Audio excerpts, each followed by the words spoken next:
ve sektöre hayırlara vesile olmasını Allah'tan diliyorum.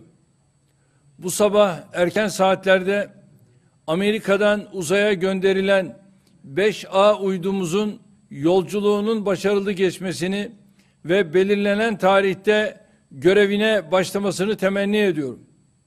Böylece Türkiye'nin uzaydaki aktif uydu sayısını inşallah 7'ye çıkartmış oluyoruz.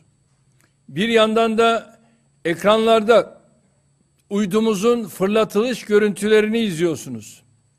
Halen uzayda bulunan uydularımızdan 3'ü haberleşme, 3'ü de gözlem amaçlı olarak faaliyet gösteriyor. Bunların dışında bilimsel amaçlı çalışmalar için fırlatılan uydularımızın bir kısmı yakıt ömürleri tükendiği için devre dışı kalmıştır. İstihbarat ve haberleşme amaçlı olarak tasarlanan TürkSat 5A'nın da aktif olmasıyla birlikte faal haberleşme uydularımızın sayısını 4'e yükseltiyoruz. Bu uydumuzun kapsama alanında Avrupa, Orta Doğu, Kuzey Afrika, Güney Afrika, Orta Afrika, Akdeniz, Ege ve Karadeniz bulunuyor. Geniş bir hizmet alanına sahip bu uydumuzda aynı zamanda mevcut haberleşme uydularımızı da yedeklemiş oluyoruz. Türkiye uzayda yörünge hakkı bulunan 30 ülkeden biridir. Bu sabah uzaya fırlatılan TürkSat 5A uydumuzla Doğu yörüngesindeki uzay haklarımızı 30 yıl boyunca garanti altına alıyoruz. Yaklaşık 4 ay sonra yörüngesine yerleşecek olan uydumuzun ülkemize ve tüm dostlarımıza hayırlı hizmetlere vesile olacağına inanıyorum. Ülkemiz bakımından böylesine kritik öneme sahip TürkSat 5A uydusunun tasarımında, üretiminde ve uzaya gönderilmesinde emeği geçen herkesi tebrik ediyorum. Değerli misafirler, Türkiye'nin 1994 yılında başlayan uzaya uydu gönderme sürecinde bu yıl içinde fırlatılacak TürkSat 5B'nin ardından yeni bir seviyeye geçmeyi planlıyoruz. Daha önce yer gözlem uydumuz RASAT'ı kendimiz tasarlayıp üretmiş ve 2011 yılında Rusya'dan uzaya fırlatmıştık. Yine Türk Silahlı Kuvvetlerimizin ihtiyaçları için kendi tasarımımız olarak geliştirdiğimiz Göktürk 2 uydusunu da 2012'de Çin'den uzaya göndermiştik. Hava kuvvetlerimiz yanında pek çok kurumumuz için önemli veriler sağlayan Göktürk 1 uydusunu ise 2016'da Fransız Guyana'sından fırlatarak uzaydaki yerini almasını sağlamıştık. Amacımız 2022 yılında ülkemiz tarafından üretilen ilk haberleşme uydusu olan TürkSat 6A'yı uzaydaki yerine yerleştirmektir. Bu uydu çok gelişmiş teknolojik donanıma sahip önemli bir projedir. Yine önümüzdeki yıl kendi tasarımımız ve üretimimiz olan İMC isimli yüksek çözünürlüklü gözlem uydumuzu da inşallah uzaya yolcu edeceğiz. İnsanlığın geleceğinde uzay çalışmalarının sahip olacağı önemli yeri şimdiden görüyor ve buna göre stratejimizi belirliyoruz. Cumhurbaşkanlığı hükümet sistemine geçişimizin ardından kurduğumuz Türkiye Uzay Ajansımız ülkemizin bu alandaki vizyonunu hayata geçirmede önemli görevler üstlenecektir. Bu ajansımızca hazırlanan 2021-2030 Milli Uzay Programımızı da yakın bir tarihte açıklayacak, bu alandaki hedeflerimizi kamuoyu ve tüm dünya ile paylaşacağız. Önümüzdeki 10 yıl içerisinde ülkemize kazandıracağımız uyduları insan kaynağımıza ve uzay sanayine yönelik projelerimizi bu programda ortaya koymuş olacağız. Uydu alanında mikro uydular giderek öne çıkıyor. Biz de hem mikro uydu geliştirme hem de bu uyduları ülkemizden uzaya gönderme konusunda yoğun hazırlık içindeyiz. Bu amaçla ülkemizde bir mikro uydu fırlatma tesisi kuruyoruz.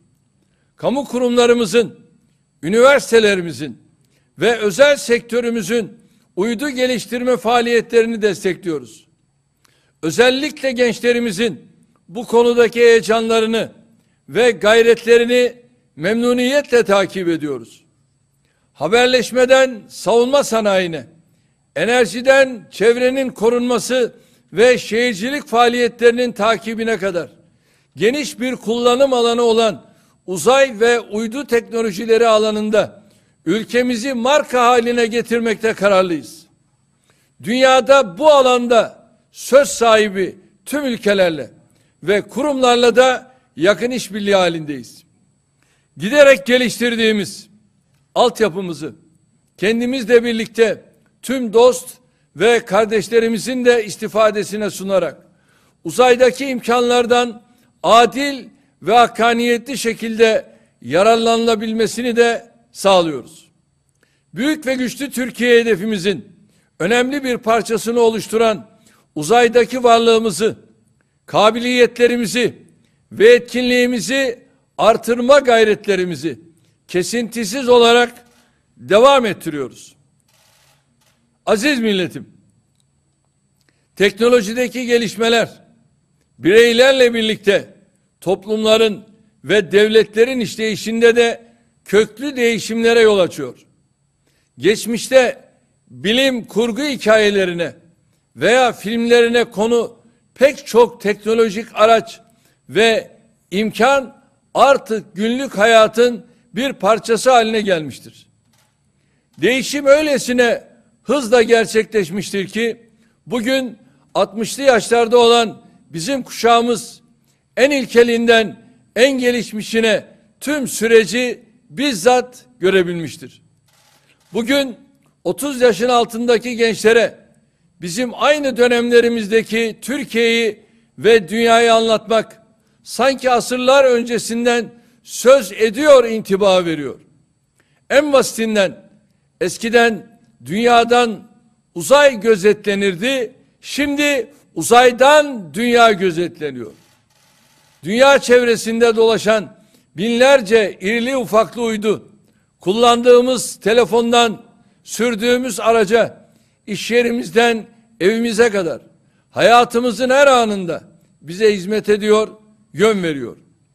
Tefekkür sahibi herkes için bu çok önemli mesajları içinde barındıran bir tablodur. İnsan fıtratı icabı hep daha iyi, daha güzeli, daha mükemmeli, daha öteyi ister.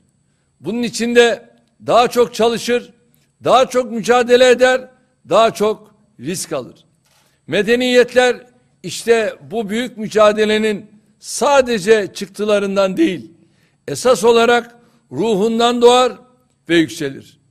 Merkezinde hakkın, adaletin, dayanışmanın, sevginin, özetle insanın olmadığı bir medeniyetin ürettiği bilgi ve teknoloji belki maddi refahı sağlayabilir ama bu yüksek değerlerden kopuk bir gelişim insanın içten içe çürümesinin önüne geçemez. Bugün dünyadaki çarpıklıkların gerisinde bu çürümenin izlerini bulabiliriz. İster batıda olsun, ister doğuda, her nerede adaletsizlik egemense orada gizli veya açık zulüm vardır. Her nerede insan eşrefi mahlukat sıfatına uygun şekilde muamele görmüyorsa orada nefret vardır, kin vardır. Dünyanın bir tarafındaki israf, diğer tarafındaki açların tamamını doyuracak miktarın üzerinde ise bu tüm insanlığın felaketiyle sonuçlanacak bir çarpıklığın işaretidir.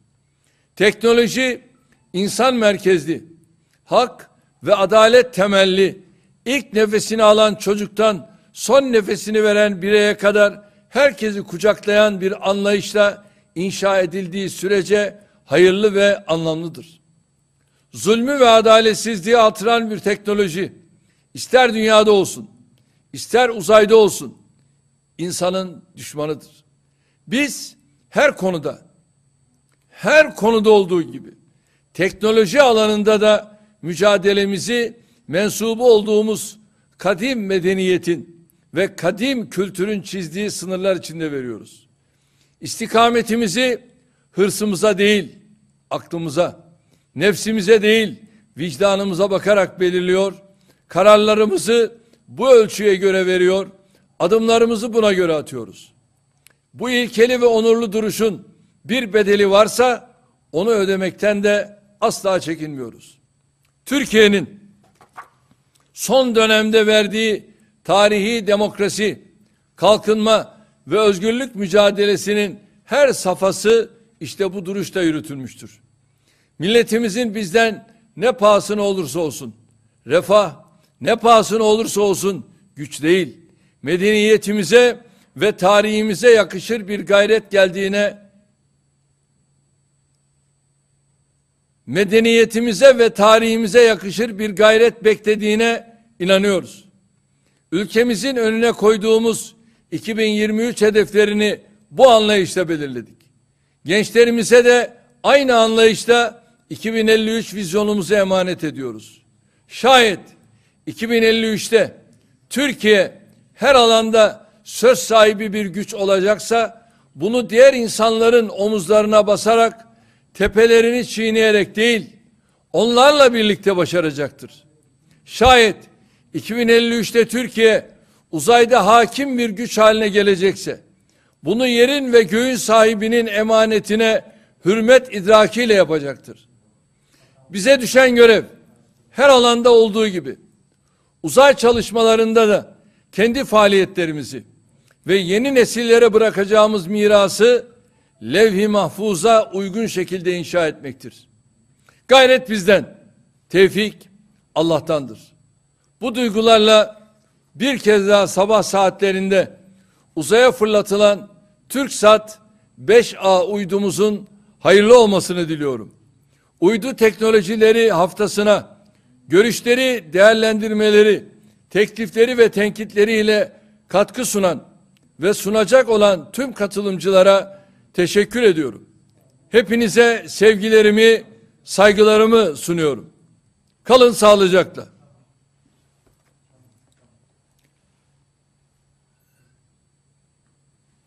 Evet Adil Bey, bizleri duyuyor musunuz? Sayın Cumhurbaşkanım, duyuyoruz Sayın Cumhurbaşkanım. Ankara Gölbaşı TürkSat yerleşkesinden sizlere selamlarımızı, saygılarımızı iletiyoruz. TürkSat 5A uydumuz sabah 5:15 itibariyle başarılı bir şekilde yörüngesine doğru hareket etti. 140 gün sonra yörüngesine yerleşecek. İnşallah ondan sonra testlerimizi bitirdikten sonra faaliyetine başlayacaktır. Evet, şu anda herhangi bir orada buton veya kordela herhangi böyle bir kesim söz konusu mu? Tamam. Yok Sayın Cumhurbaşkanım. Hayırlı olsun. Diyoruz, yolculuğuna devam ediyor 140 gün sonra. Evet. Tüm emeği geçenleri tekrar tebrik ediyorum. Kalın sağlıcakla. Teşekkür ediyoruz. Sağ olasınız.